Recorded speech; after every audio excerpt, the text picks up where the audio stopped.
So thank you so much for a wonderful first panel. I really, really deeply appreciate the heart and soul that all of those artists and other creatives have put into this work. One thing that they touched on, but I don't think that they really conveyed, is the emotional toll that it took on them to do those works. And every single one of those projects, they reached out to me and said, I am so wrought. I am so torn inside. I can't believe this happened. This has taken such a toll on me. It's taken a toll on the other artists contributing to this project.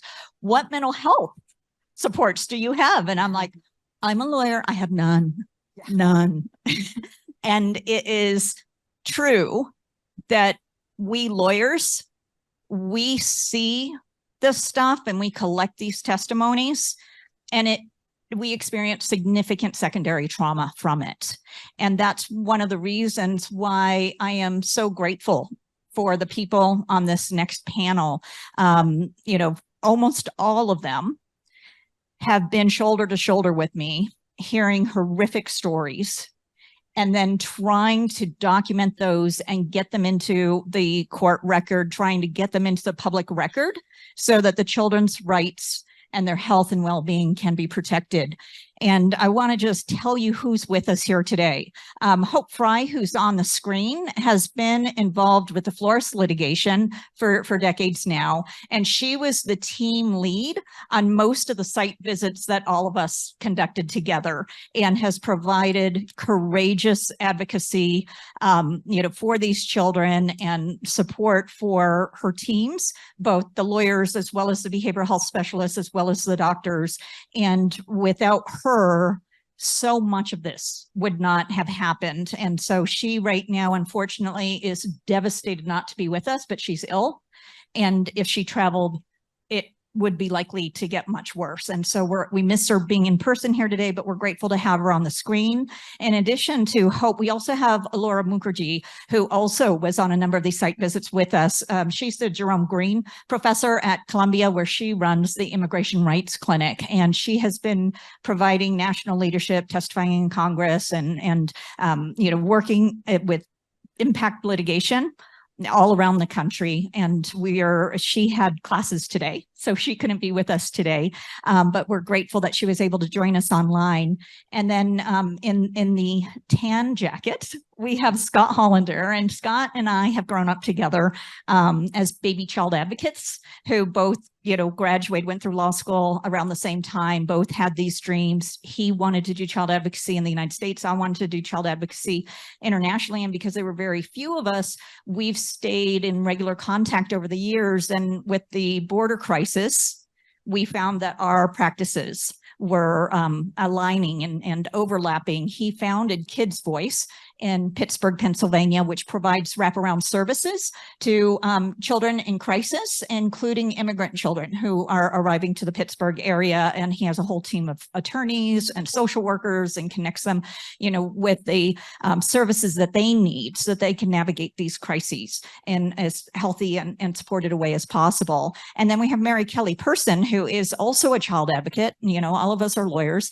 And Mary Kelly and I have come together on numerous children's rights issues here in the United States, including this one. She helped organize the congressional briefing that I did with many of you in 2019. And she and I have continued to do work around trans children's rights and other issues. We're now looking at abortion access to children who have been abused or exploited, et cetera. And so she recently just returns to some detention center visits and inspections, and Elora did as well.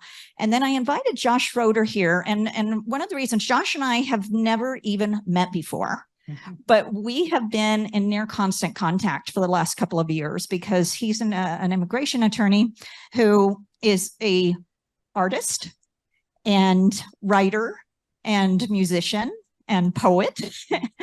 And he also, using that same creativity that was talked about in the last panel, has unleashed that creative energy into his advocacy for his immigration clients, and then has created like 20 law review articles in the last few years. So to give some perspective for those of you who are not law professors, You are considered a productive legal scholar if you produce one law review article a year.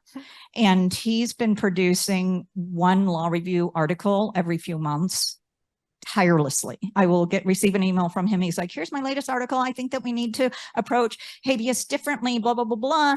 And then a week later, he'll say, here's my latest law review. And I'm like, I already read this. He's like, no, this is a different one. And so I wanted to invite him because I have some of my most brilliant, fascinating conversations. They're one-sided. It's all from him, by email and telephone about the intersection between law and the arts. And since so much of the work that we're doing here today is about bringing together the different disciplines, and because Josh embodies that as a young person in this field who is taking his rage and turning it into, creative productivity, I asked him to join the panel as well. So I'm going to start with you, Hope, and just ask you to give the audience a brief overview of Flores, and what that case was all about, and how that brought so many of the people in this room together. Thank you, Warren, and thank you for that beautiful introduction. I feel red with embarrassment. The Flores case resulted from an influx of kids in the 80s. Traditionally, children were housed by the Immigration Service briefly and then released to family. But Harold Ezell, who was the leading manager in the West Coast, was very anti-immigrant. He was a replacement theorist, and he decided that children should be not released as a way to deter them from coming to the U.S. It came to the attention of Peter Shea and Carlos Holguin, who eventually formed the Center for Human Rights and Constitutional Law, that children were being held in this abandoned motel with nothing to do, held in congregate care with other children and adults. They weren't receiving any kinds of services. So they filed a lawsuit. And, it seems like a no-brainer to want to offer kids who have taken this horrendous journey from their home country on foot to the U.S. to release them to family members, and to care for them briefly and in a good child-friendly circumstance. It seems like a light lift. It took from 1985 to 1997 for that case to resolve. The government fought it viciously, and it only resolved because the new commissioner of the Immigration and Naturalization Service, Doris Meisner, took a look at this and said, what? Are you kidding me? You guys settle this. So the Flores settlement, the master document on which everything is based, provides really, it seemed at the time like it was a big deal. It provides for children to be released quickly, to be held in the least restrictive situations, and to get basic necessities, food, water, basic hygiene, and medical care. And if they're going to be held in facilities other than Border Patrol, then the facility had to be licensed. And the government never complied with these requirements, going so far in 2017 to argue that soap didn't fall under the definition of hygiene because it wasn't specifically enumerated. And the way Flores works, you've got the basic agreement, and every time you want to say something to the court about what's not happening, you have to file an enforcement action. So everything that comes down the pike is still called Flores. The border visits, the 2019 border visits, which are subject of the art here, and in which Warren has taken the lead in raising and keeping public awareness, were in 2019. They ended the third week of June 2019. An enforcement action was filed, and that was just settled on July 29th, 2022. Just briefly, that settlement is 63 pages long, so it provides a lot of things. But it does a couple things that are brand new. One is that the entire document says that all care must be trauma informed. It requires Border Patrol to have training in trauma-informed care. It recognizes the circumstances that children are in when they arrive. And under the auspices of trauma-informed care, there is created a new category of worker called the caregiver. These are not CBP Border Patrol employees. They are child friendly providers who are supposed to do things like engage children in play. There are supposed to be child-friendly environments where children have the things that children normally have access to. And these caregivers, Border Patrol never saw themselves as being in the business of childcare. They really resented it. So these caregivers are to fill in that space and provide care. The other thing is that there is a prohibition against family separation. And in fact, family separation had always happened before we had the stripping of parents from children. It happened if you arrived with a non-parent, grandma, aunt, uncle, older sibling, you were always taken from them. So we had systemic family separation. Now, children are supposed to be left with caregivers, and that includes parents, legal guardians, grandmas and grandpas, aunts and uncles, older siblings, great aunts and uncles, I may have missed one, cousins, the normal family members that they might travel with. They are to be kept with those people unless it's operationally not practical. The big hole in this agreement, which has lots of good provisions, is it doesn't define operational necessity. So Border Patrol can simply say, we can't do it. You know, we don't have the space, we don't have the people. Fortunately, you know, I always say that if you think you're too small to make a difference and you've never been in bed with a mosquito, one person can make a difference. And in this case, Paul Weiss, who you'll hear from in the medical panel, was appointed to be the expert to the special master in this case in 2019 following the Border Patrol. And in August of 2020 was made, I think it's juvenile care coordinator. And he has access to the facilities all the time, to all the records, to all the people, to everything. He just issued a 72-page report in which he said the conditions in the Rio Grande Valley, which is the Brownsville area, which always had the most children, are not good. We're not going to even talk about El Paso because things are fine there. And he found that children are being separated. Children as young as 8 years old are being separated from their families, and that there isn't enough training in trauma-informed care. Now, it's 72 pages, so he found a lot of other things. But this is the first the public knows that there is active child separation that is so serious that he spends many pages discussing it. So that's kind of, in a nutshell, where we are today. Thank you so much, Hope.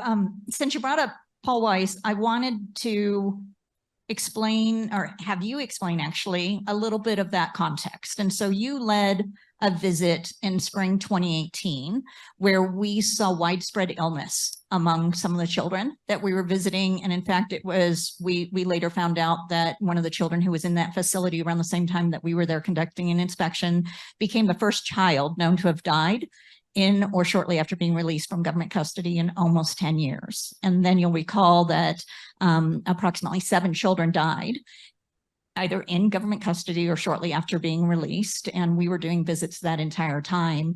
And then you conducted a visit in June 2019. It was the week before we went into the Clint Border Patrol station, and you called us horrified by what you had seen. And I'm wondering if you could just, and yourself, you wound up in the hospital from the illness that was widespread, among the children and families. Can you tell us a little bit about, I know that you'd been doing, these visits and inspections for years. Can you tell us a little bit about why that period in history was different than other more recent periods in history with this population? What was it that you were seeing? What was it that you were hearing from the children and families you were interviewing?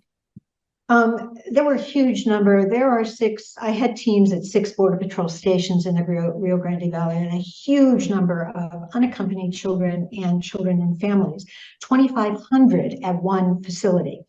And when you put a bunch of people together and you don't give them food, you don't give them water, you have them sleeping in freezing temperatures on concrete floors, what do you expect will happen? You get a public health crisis. And that's what we found. I saw babies as young as 3 and 4 months who had terrible, terrible influenza A. Now, I'm not a medical person. I have no medical training. You could look at those children and you knew they were seriously ill. They were covered in mucus and vomit and feces. They were in onesies, filthy onesies, in this freezing area. And we called in, we had a terrifically difficult time with this. It was a huge deal to get a single pediatrician to come in during that visit to look at children. And I think every child I saw, hundreds of children were ill, not just 9, but she examined 9 children that we identified. Before she came in, they took 5 or 6 children to the NICU. I mean, they weren't even going to have her see them. And she found children very ill with influenza A. So one of the things when I'm conducting these visits, we're seeing lots of people. And in this particular visit, it was so overwhelming. I had 10 teams in one center where I was, and I went from team to team so I could talk with the mothers and the children. And many of these mothers were 14 to 16 years old. And they had children who are under 1 are called 0 in the census, in the customs, and they had these little children. So I walked around to everybody and I held children and all those. Not surprisingly, I got influenza A. I got very sick, and at 4 in the morning, right at the end of the visit, I called 911 and I was put into critical care. And just like these children that I saw, whom I sent back to cold cages with nothing, I was extremely ill. Older people and children fall ill more quickly and are ill more severely. I had respiratory therapy every 3 hours, and I had Tamiflu, a full course, and I had all kinds of other things. And I still was sick. When I got out of the hospital and I talked to Warren, who was, I didn't make it till past, I was so sick. And I talked to her and she's trying to tell me something else. And I said, Warren, if you touch a child, I'm taking you off of the visit, because she told me that. I didn't remember doing that. I was out of it, but I was so sick. I was desperately ill. I felt like I was dying. I was so sick. And I think the thing that we learned from that, these children did not get Tamiflu. They didn't get respiratory therapy. They were sick like I was. And influenza A has this terrible, deep, rolling cough. They all had it, you know, that we failed those children hugely to leave them in that place so sick. Paul Weiss had already been coming with me on visits for more than a year then. And he was appointed to be the expert to the special master who's overseeing the Flores case. And everything changed with that. And since he has been involved in all the negotiations for the settlement is very heavily trauma-informed and medically based, which is a great, it is the good outcome from a bad situation. So those are really the circumstances under which the TRO that I mentioned earlier came to be, that based upon the visit that Hope and our colleagues did in the Rio Grande Valley, and then the visit that we did the following week in El Paso, particularly the Clint Border Patrol Station, that Hope and the other attorneys were adamant that we needed to bring a temporary restraining order against the government, supported with the sworn testimonies of the pediatricians and the behavioral health specialists who were there with us, including some of those in the room, and force the government to stop treating children this way. And it was just one stage in the part of this litigation that Hope mentioned dates back to the late 1980s. And Hope, I know that you mentioned when that litigation first started, you mentioned kids being held in hotels and stuff like that. What you didn't mention is that young girls were being subject to body searches, and some of them were subject to vaginal searches. And when you think that we started there, and then, in 1987 came to where we were in 2019 and beyond, do you feel like the attorneys have made a difference Have we helped to change or improve the conditions for children arriving to the United States? Sure, we have. There's no question we have, but litigation, one of the things we're looking at is the intersectionality between arts and litigation and ways that one influences. And in the inspections, monitoring visits, and in the litigation, I feel like I'm running a foot race, and in front of me is a steel wall, so I'm always running in place. And it feels like that because it takes 3 years from the time we saw this terrible disaster in Clinton in the RGV till we have a settlement. So yes, there's been a huge difference. Children, I don't know what would be happening today without Flores and without the monitoring that's provided for in Flores, which is the only way we know what's going on, is that there are provisions in the settlement for monitoring, and there is a robust provision for Paul Weiss to do monitoring independent of being a party to the litigation. We've made a difference, but we don't influence public opinion, which one would think would drive legislative change. No matter what we've seen in Flores and the amount of testimony that we've given, there's been no legislative action at all. And that's, of course, that's the hot button for if you really want things to change. Litigation is a really slow fix. But of course, the lawyers have been hugely important. Having people like Elora, like you and like Scott, people of real depth of understanding of the law and of trauma-informed care and all the other things that go into this has made a huge difference for kids. Since you mentioned Elora, let me turn to you right now. You have been working in this area for over a decade now and have done a number of site visits, both through Flores and through other litigation that you're involved in.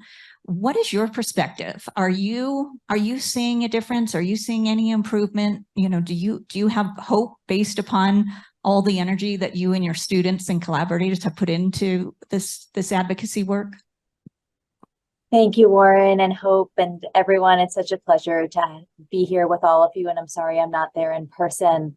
Warren, you are asking a hard question. So I first became involved with Flores issues back in 2007. That was the first time that our government used family detention of asylum seekers as a punitive measure to try to deter other asylum seekers from coming to the United States. So this was during the Bush administration. And I did extensive work then as a lawyer at the ACLU with many other wonderful colleagues at a family detention center in Hutto, Texas. And when we walked in, we saw children from around the world detained with their parents for long periods of time, wearing identical prison garb, not given enough food to eat, not allowed outside for days, weeks, months at a time, not given any access to adequate schooling. When we first got there, kids had no educational access. Then that went up to 1 hour a day and slowly went up further as we litigated the issues that we saw in the facility. And this was literally a medium security prison that was run by Corrections Corporation of America. There was no illusion that this was anything other than a prison. So back in 2007, when I was at the beginning of my legal career, I thought, if only the American people knew and understood the conditions in which these children were being held, this would never happen in the United States of America. And since then, so many of us, lawyers, medical professionals, other advocates, and just people who care, have been trying over and over and over to raise awareness, raise nationwide awareness about the conditions facing immigrant children in federal custody. And I think over time, I have lost some of that optimism that if only people knew, our nation would not be doing this. We saw with the last administration that they used cruelty against children and families as a tool of deterrence, the worst cruelty that they could imagine, separating children from their parents. And I echo what Hope mentioned, which is litigation is not the solution here. It's part of the toolbox, but the biggest and most important way to create social change on this issue and many others is by winning hearts and minds and by winning elections. So I think as folks who care about these issues, we need to think about how we can influence not just judges who decide these issues, but also who gets elected. Elora, absolutely. And I know that right after we left Clint and that story became widely public, that you were up day and night preparing congressional testimony to make sure that lawmakers, that our elected leaders knew what was going on, and that you also at the same time were reaching out to the Broadway community, asking them to read the children's testimony and find ways to help amplify their voices and tell their stories. And the latter led to the Flores exhibits, which is running on loop today in a side conference room here. After you saw the Flores exhibits and knowing the role that you played in trying to get the Broadway community's attention on this and help them to find a way to use their talents to help tell these children's stories, can you tell me a little bit about how you felt about the Flores exhibits project and your view of the role of artists and other creatives in affecting social change? Absolutely. And I need to confess, I had such a small part in making the Flores exhibits come to life. It was really the folks who I collaborated with at the Broadway Advocacy Coalition who did everything necessary to make that project come to life. And they worked tirelessly and gathered the talent necessary to create the videos that are playing.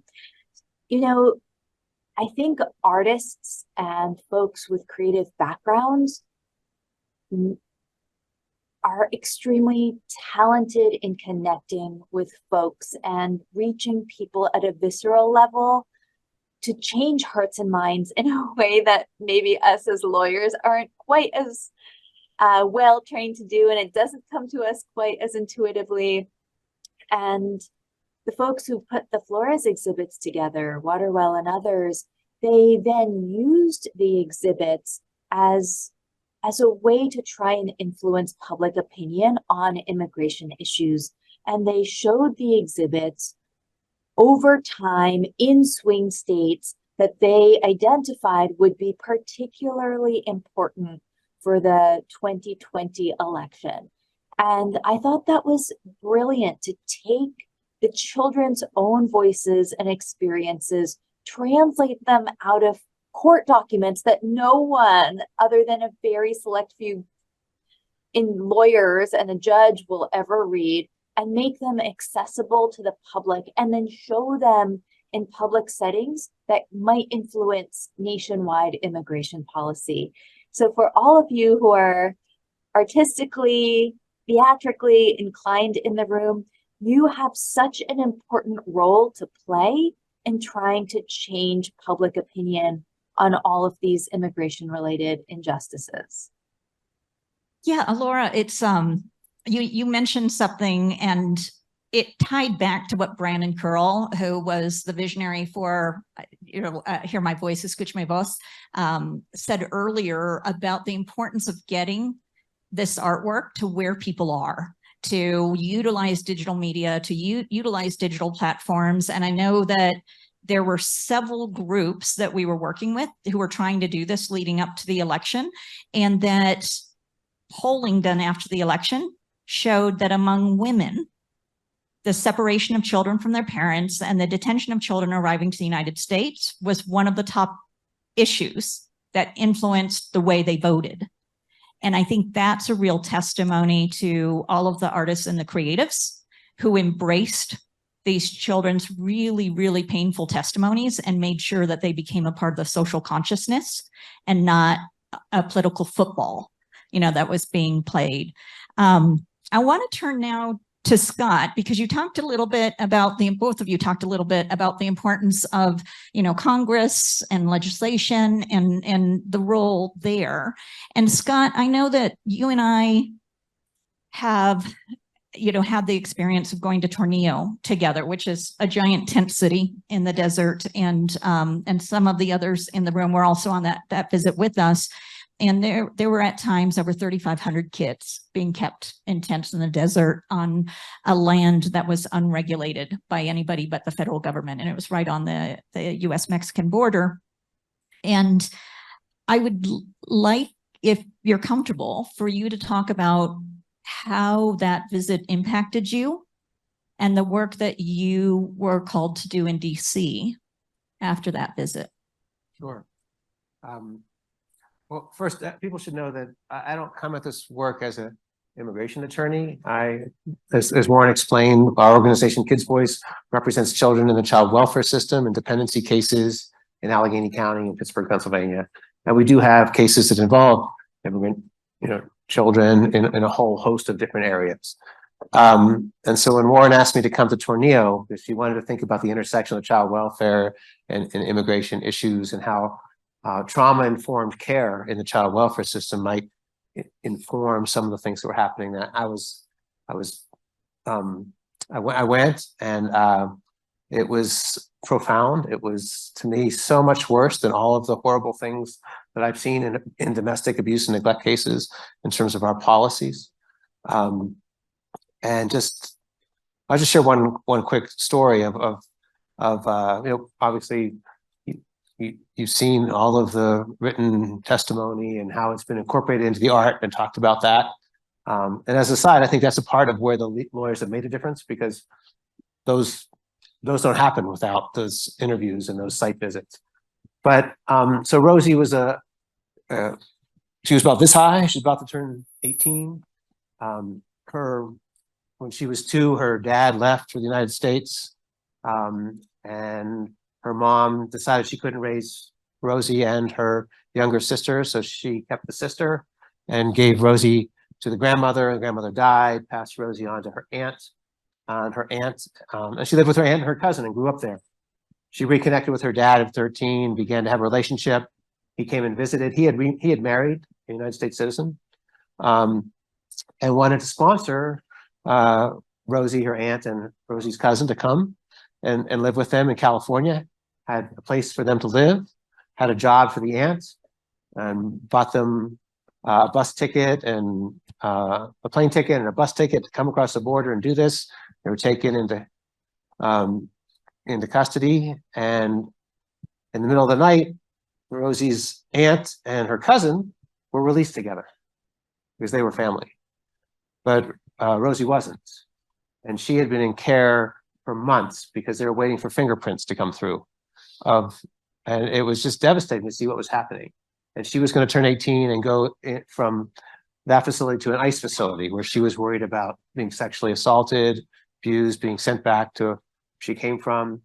And she had always wanted to join the Army, and she wasn't tall enough in Mexico to join the Army, but had looked into this in the United States and knew that she was able to do that. And that's what she wanted to do. And it was just amazing to me that this system was spending all this money. At Tornillo, it was $1,200 per child per day. And to think about what that cost and what Rosie was costing the United States government. And I came back and I wanted to talk about, I wanted to find ways to leverage change in the Trump administration based on the values that were important to that administration.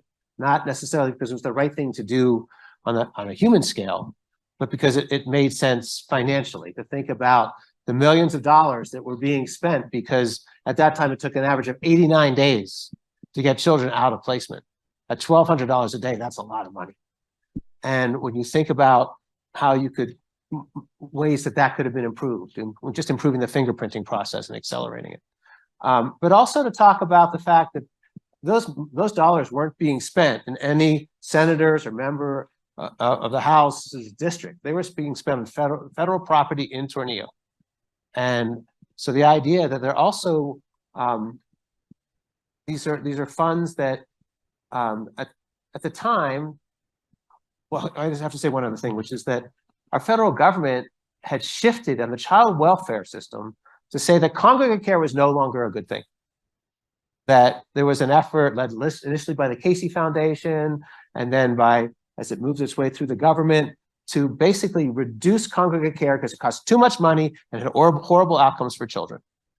Now, the same secretary in charge of ORR is in charge of the Children's Bureau and made that policy decision. So the contrast was stark. And so I basically went to DC and met with Secretary Johnson and talked to other members of Congress and said, this doesn't make any sense. And you've just adopted the Families First Protective Services Act that is eliminating virtually group home care in the child welfare system. With only the smallest number of exceptions could that happen. And you have group homes all across the country that are sweating what's going to happen. Many of them are faith-based institutions in conservative Republican districts, and they would charge a lot less money and could provide more care that was consistent with their mission. And so why don't we open up the opportunity to create for those group homes to be able to do that? For some of them are in foster programs. And so it's a big number. It wasn't going to solve the problem, but the idea is to create that shift.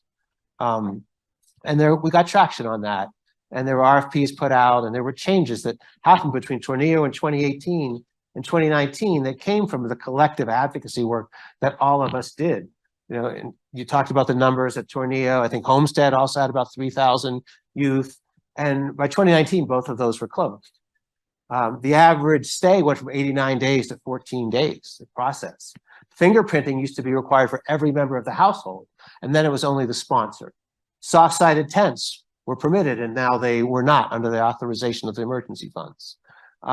So there were many things like that. Smaller group homes were now had the opportunity to be funded at 50, as opposed to these very large numbers. And there was actually a preference in those emergency funds for smaller group homes and foster homes. Now, it didn't really happen.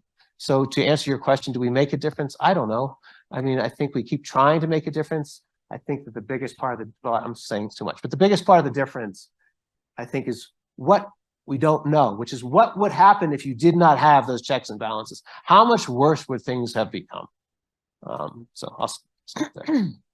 Thank you so much, Scott. Mary Kelly, that's a lot. I just went to a dark place. Yeah. Sorry, go ahead. Yeah. So tell us about your dark place. Scott said, how much worse could it have been? And I think that in the past few years, even with the change of administration, we've had some glimpses into where people want to go. So, if you ask how much darker could it get, I think about razor wire and the absolute, I don't have words actually for how brutal that is and how hard it was to get anybody to pay attention and do anything about it. It's razor wire. There was a young woman who was caught in that razor wire, who was pregnant. I believe she was miscarrying.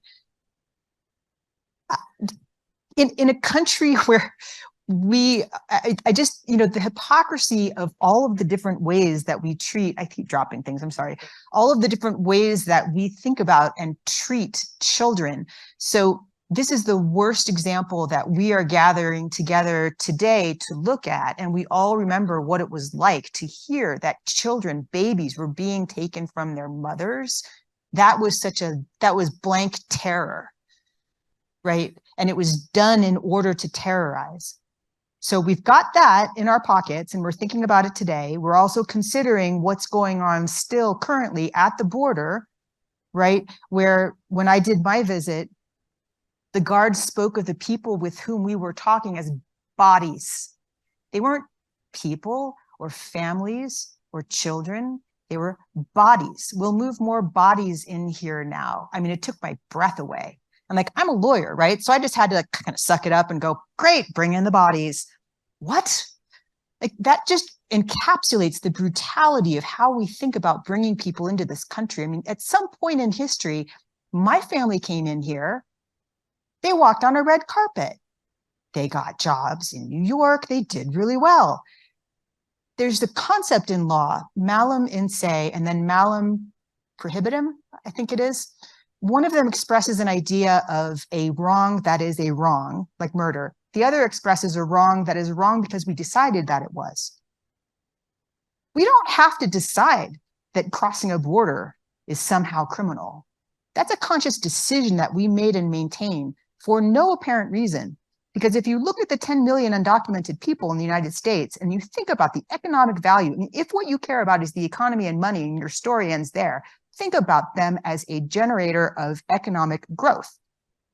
Think of their children as people who go all over the United States in every profession, right? So then if you think about taking those undocumented people and somehow removing them, which is what the last administration wanted to do, not only is that brutal and catastrophic for those people, what are you doing to the country? There's a fundamental illogic here in the way that we think about migration and children, in the way that we think about abortion care, in the way that we think about the freedom to have your core identity respected, LGBTQ and especially trans youth. And that's a particular flame of rage for me because I have a transgender child. Right. So if you think about the level to which we deny the identity, the agency, the fundamental worth and dignity of children in this country, you can just focus on this topic today with migrant children. But if you ask about how much worse could it be, let's take a look around. Right. I mean, if we didn't have lawyers fighting all of these issues all the time, running in place, as Hope said, in front of a steel wall, if we didn't run in place, where would we be? I think, you know, just to finish, what I would say is the only way we get through this is by building a vibrant, strong, resilient, multicultural, multiracial democracy. That's it. If we don't do that, I don't know how we survive. And so in closing, I think what I would recommend to everyone who hasn't yet read the book, please read or listen to Heather McGhee's The Sum of Us, because that is absolutely where we have to go. I don't think I answered your question. That was it. Warren, Uh-huh. can I just, I couldn't agree more with that, but I just want to put together what Scott and Marianne have said and what Elora said. What Scott said was really something, you know, family separation is big. Razor wire is big. We can see it. What Scott talked about at Tornillo was a more insidious kind of cruelty, and that is always before the clearance for releasing kids to sponsors it was maybe a little onerous, but it wasn't protracted. It didn't require fingerprints by everybody in the house, can checks, which are nationwide checks to see if people have been charged with or convicted of any kind of sex crime towards kids. Never required can checks for everybody in the house. I mean, there were layers and layers and layers of bureaucratic procedure that were new, that were placed by the Trump administration before children could be released. And that's what Scott was talking about. And at the same time, there were huge numbers of children. So the choice was to keep them. They could have made other choices. They could have reached out to faith-based communities with far less money. They could have done a lot of things. They chose instead to house children in these huge congregate care settings. 3,000 people when I was at Homestead, 3,000 when we were all at Tornillo. That was a deliberate choice. Keeping children longer, I was 30 days in Tornillo. I did 4 visits there between October and right before Thanksgiving. And I saw the same kids at the beginning and at the end. And those kids, many of them had been kept more than a year. Now they're being kept in a non-trauma informed setting. They don't have access to toys or play or any of the kinds of things that warm it up for kids, make it child friendly. They didn't have any of that stuff. And they were in profound despair. Now that's a set of hidden things because children are kept without Flores and without the special juvenile monitor. Nobody would see them, right? We wouldn't see it. The press covers the razor wire, but nobody is inside Tornillo except for this. Homestead was far worse than Tornillo. Fewer people were in Homestead, that was outside Miami and Florida. So I think, to Elora's point, the only way we can kind of begin to even vision what Mary Ellen was talking about is by electing people who don't have front-facing cruelty for many, not just immigrant kids, as their priority. We really, really, really have to expend enormous effort in getting out the vote, first of all, and in letting people understand how this works systemically, how the cruelty works towards children, specifically because we're talking about kids. And I think women have been in the forefront of this in the country and organizing, Stacey Abrams and others, voting rights. But I can't, from my point of view, you say, what can we do? That's what we can do. We can really try to influence this next election, because if we don't, forget it. Yep. Forget kids, the rest of us, forget migrant kids. They're going to be way at the bottom of the heap, right? So I want to just bring all those things together.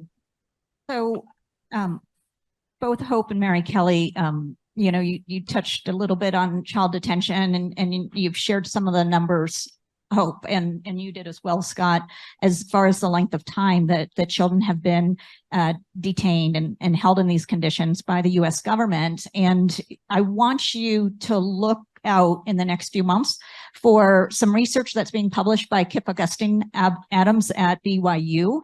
She self-funded a FOIA lawsuit against the U.S. government to find out specifically how long children were being kept in detail over the last few years. And she shared that data with me for a panel that I moderated a couple months ago in Puerto Rico.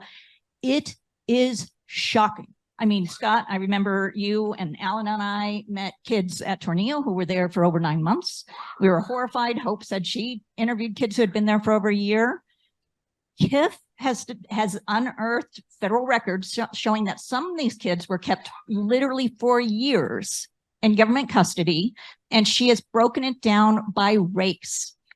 And the kids who are most likely to have been kept in government custody for years are, guess what race? They are Black children arriving to the United States.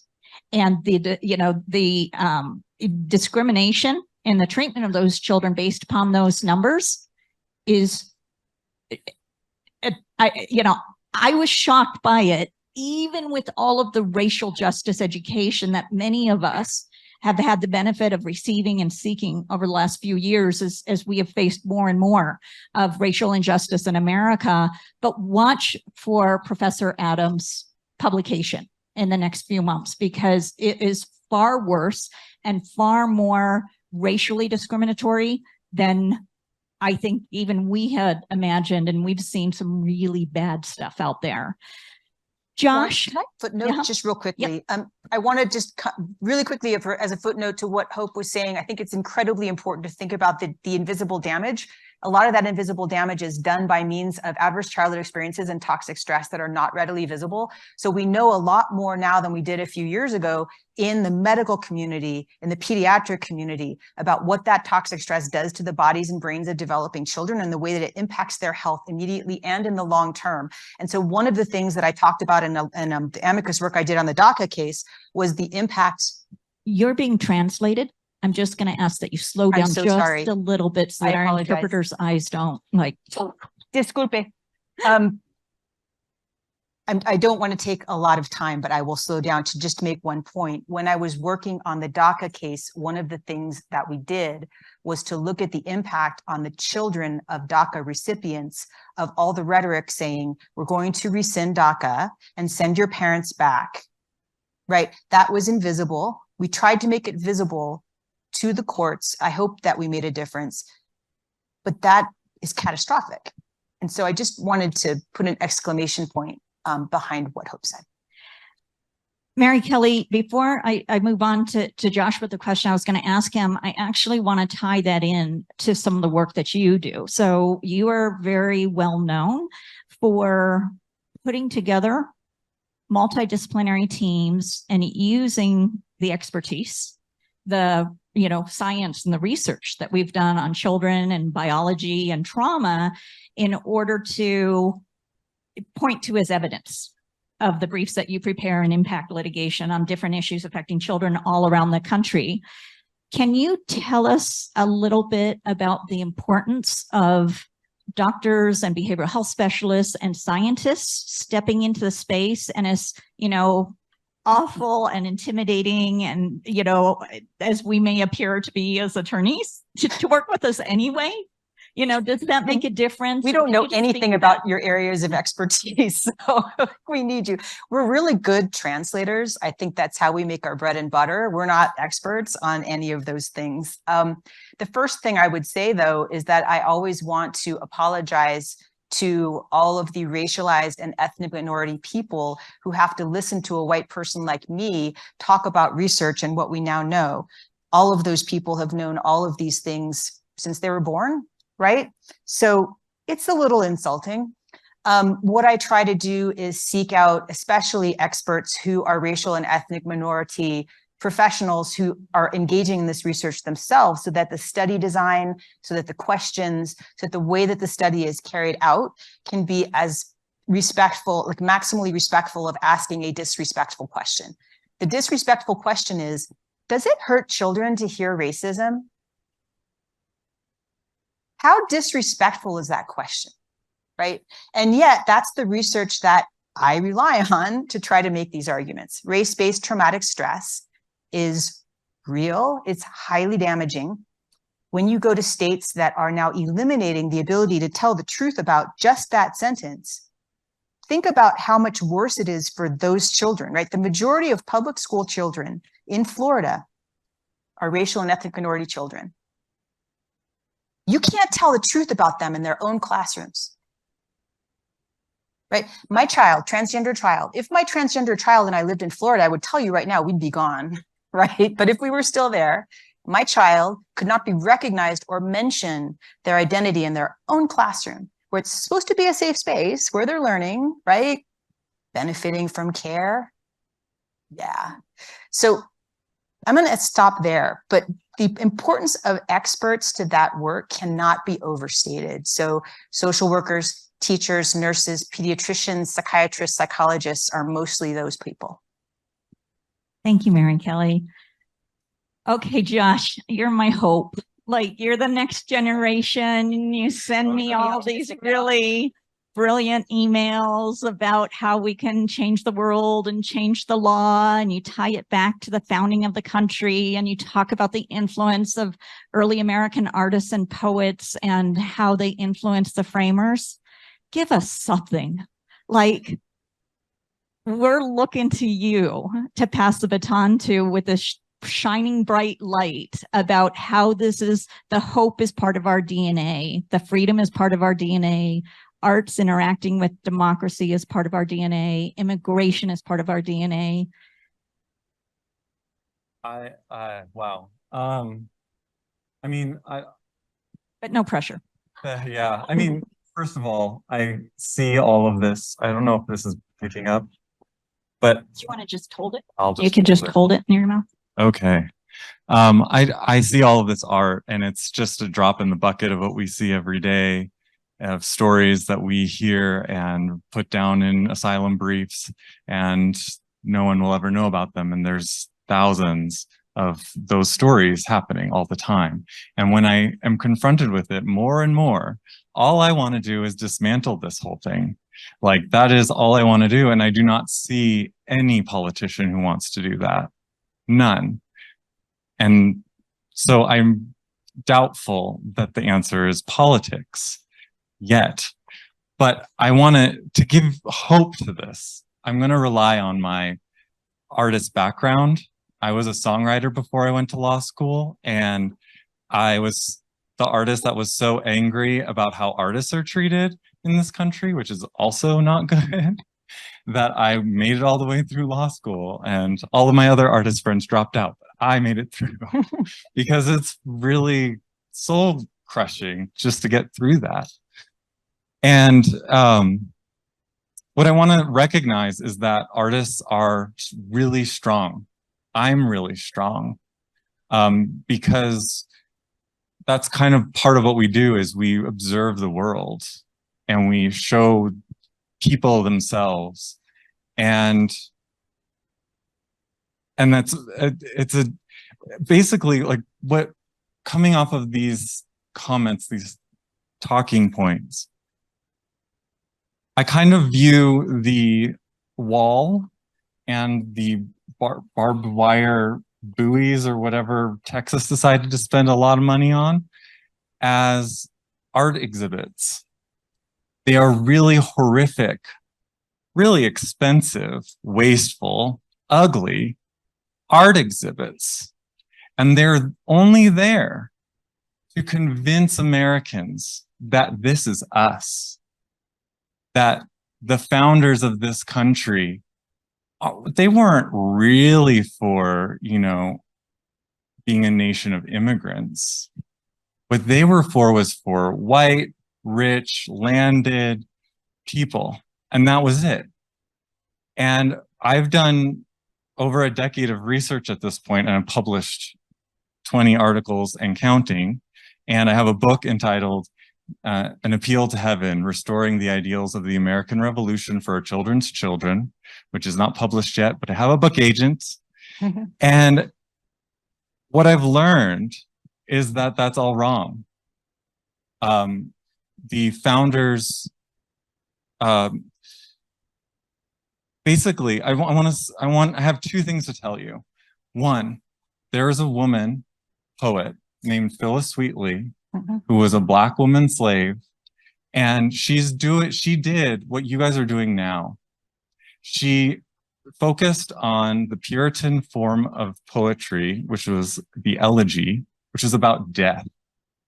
And so she was witnessing all of this death and carnage all around her.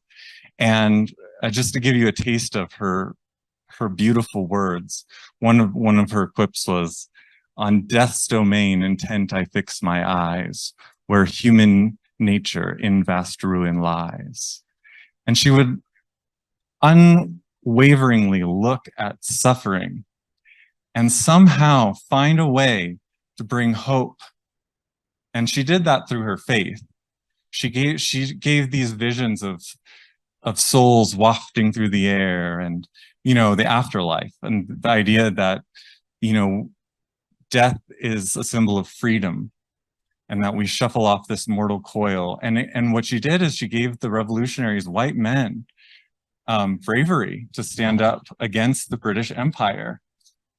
And she was an essential part of that. She was an American revolutionary. And I have a few articles here, and I published with Florida A&M, which is an HBCU, and they gave me a whole issue. This is all me. And I reclaim Phyllis Wheatley for the first time in legal text here as a founder.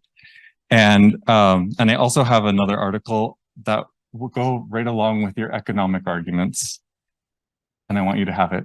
And so if anyone wants these, I do not want to leave Colorado with these. I want them gone. And so that's the first thing. Our country is built on this sort of work. It started with viewing suffering, human suffering, and then rising above and finding a way to transcend it through art, through faith, through something. We didn't all agree necessarily on the same religion or whatever, but we all did find a way to agree to get over really difficult things. The second thing is that I really, really want to impress on everybody is that our current immigration system started in 1924. Before that, we had the Chinese Exclusion Act for a couple decades. That only affected like 1% of the amount that are affected today. So it was a horrible racist like test balloon that racist America put up in the air, and it worked, and then they built a whole system on it. But before that, you know, Mexicans could just cross the border, or Irish, or all of us, right? Like that's what this country is based on. And if you go back to the founding documents, the Constitution, the only limitation on immigration is the natural born requirement for the president. That's it. Immigrants can become US Supreme Court justices. they can join Congress. Their children can become president. And that was a bridge too far for James Wilson, who was second only to James Madison in the drafting and ratifying of the Constitution. He wanted even the presidency to be open. So that's like really, that line is almost nothing. And so it's just a shame that and I want to also speak to Flores, because I think we've all kind of gotten so demoralized and exhausted that we've forgotten that there is a liberal dissent in those Flores cases. And Justice Stevens said that no child should ever be put into incarceration, ever. And then that would be unconstitutional.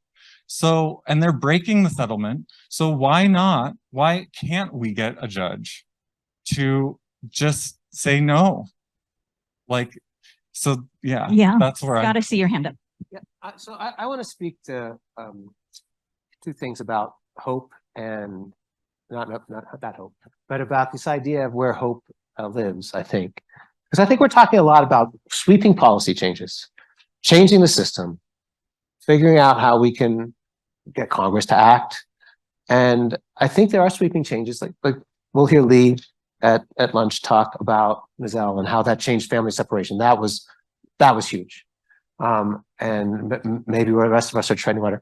But there's also, on the law, if you have to recognize that there's individual advocacy on every individual child's case, that does make a difference. It does create hope. And hope, just take out your earphones for a second. So one of the things we did that we weren't supposed to do at Tornillo was that Clara Long and I, who worked as a team, we reached out to people we knew in the administration about Rosie's case. And she quickly got out before her 18th birthday and went to her. So, you have these things and you make a difference. And I want to talk a little bit about individual cases, because our office at Kids Voice, we have individual cases that come in. We're not policy changes. That was an aberration for me to go to DC because I was so, where's Mauricio's term, the rage to want to be productive. But what we did and what brought me to the work is that we work with our clients, some of whom end up in the Pittsburgh area because they didn't get caught at the border. They made it through and they were working at a restaurant or doing something else to send money back home to pay off the coyote and work with their families. And then somehow they get hurt or burned or they wipe out on their bicycle and they end up in the emergency room and no one's going to show up for them because they're part of an illegal activity. And then they end up dependent and they end up in our child welfare system. And then we're trying to get, an order in place when they're first adjudicated that has magic language that allows them to qualify for special immigrant juvenile status and stay in this country forever. And when you can do that for someone and make that difference, it has a huge impact. And then we also do this now. One of the things that came out of my advocacy with ORR was the idea there should be specialized placements. Some of them happened, some didn't. I thought that youth who didn't speak Spanish, that were part of a particular culture and dialect, could all be placed together in a community that could support them. I also thought that pregnant and parenting teenagers could also benefit from having their own placement. That ended up happening at Holy Family Institute as one of the placements, which is in Pittsburgh. There, they also have other ORR children there. And so we work closely with Holy Family, and we'll go into court and get a dependency order, even though they're in custody at ORR, because we want to get that language to help them get special immigrant juvenile status, as long as we file that before their 18th birthday, and we can show that what's happening in their country, what their particular experience was, how they were treated, qualifies as that, we can then pursue special immigrant juvenile status for them. The other thing that we do when a child comes in the child welfare system, they can stay in our dependency system and in foster care till 21. Well, if you turn 18 at Holy Family in ORR, so a few years ago on your 18th birthday, you got a pair of handcuffs and went to ICE. Now you just get released to the street and you go to find a homeless shelter and you have to go figure out how you're going to live on your own. So when we can have children adjudicated dependent at Holy Family, and we can find a foster parent that will take them, and they can stay in the system till 21, we can provide supports to them. And we talk about you asked Mary Kelly about the importance of other professionals. You know, our staff are attorneys, people have backgrounds in social work, child development, education, special education, crisis intervention services, trauma, former probation officers. But then our whole system, if you're dependent, you get all these supports that children in OR don't get, right? You get therapy, you get all kinds of things that can address your medical needs, and people who follow through and are responsible for your care. And so when we can make children dependent, we can make that happen. And just this week, one of our clients has a relative in Wisconsin who didn't qualify as a sponsor for a child. But now that she's turning 18, can be the sponsor. And now so this girl's going to go from Pittsburgh when she turns 18 to Wisconsin and be able to do that. So there's lots of individual cases, and our office is one of just many, many, many around the country that are doing this work, and individual attorneys who will make that difference. So we may not change the system or change the policy, but you all know the starfish story, right?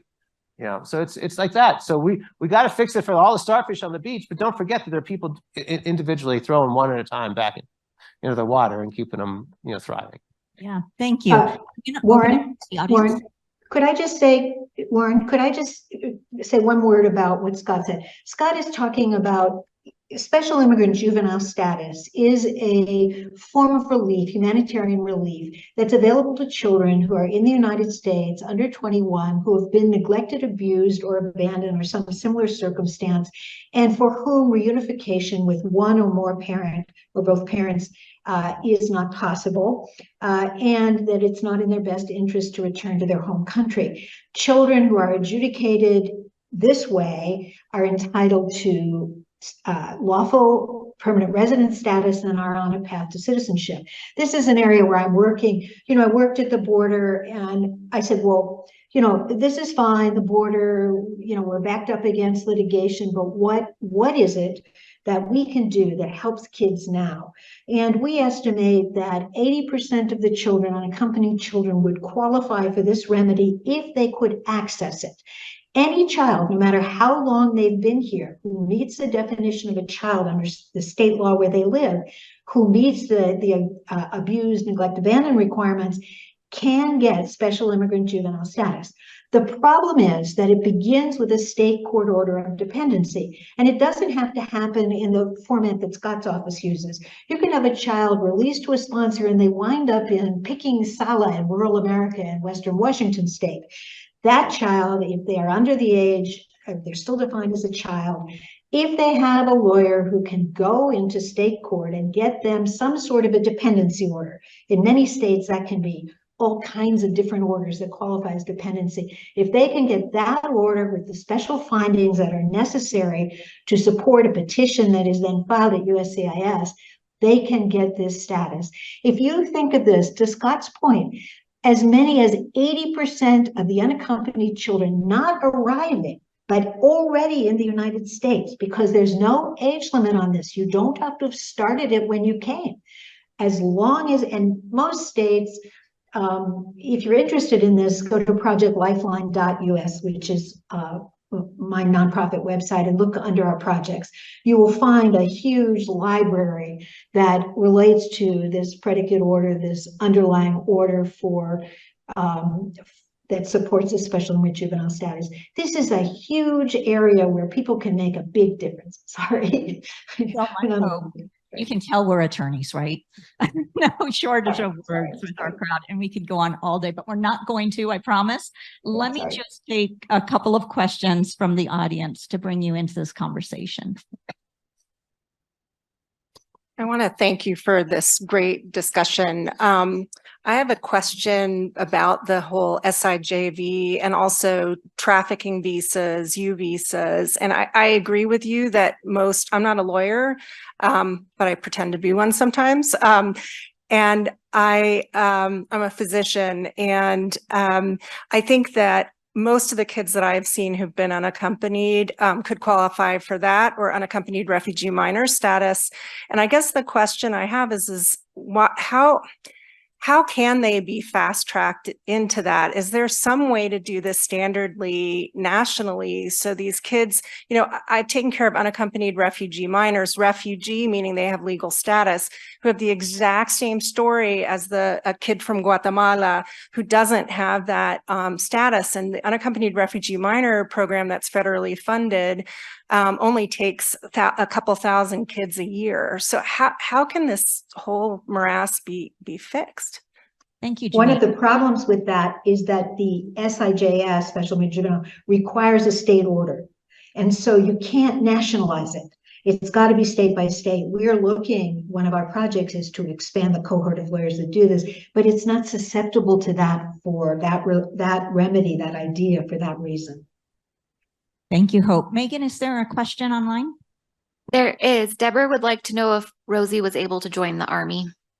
I don't know the answer to that. I didn't stay in touch. I'd like to think so, but I'm skeptical, to be honest, about all that. And I do think that, to Janine's question, separate from what Hope's saying, these cases take forever now. We have 3+ year waits to get visas in place now, and our 18-year-olds then turn 21. They age out of the system.